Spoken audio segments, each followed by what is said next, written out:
عليكم ورحمه الله تعالى وبركاته. اليوم ان شاء الله غادي نحضر معكم واحد الوصفه جد رائعه للكحه.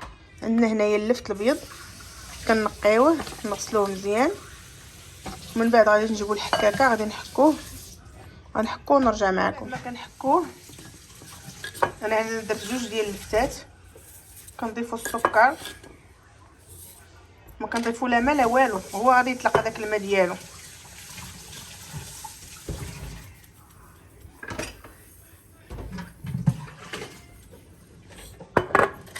شي 6 المعالق تقريبا.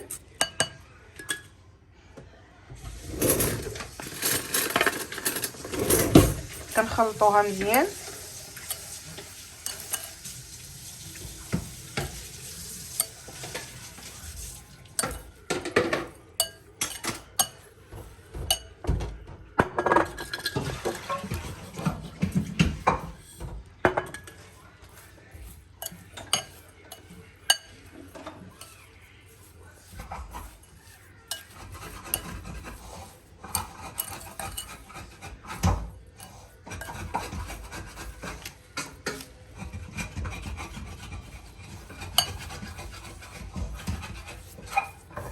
صافي كنديروا ليها السلوفان، نخليوها 6 ساعات اولا ليله كامله حتى كتطلق هذاك الماء ديالها مزيان، ونرجع معكم السلوفان وكنخليوها على جنب.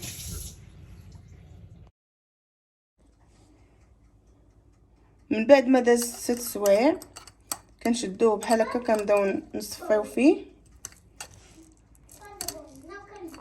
كنحيدو هذا كنديروه في الكاس. هذا من بعد تقدروا تاكلوه بالمعلقه، وهذا سيروا للدراري.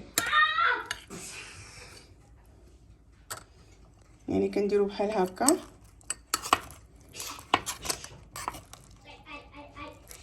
كنخرجوا منه هذيك العصاره ديال الماء.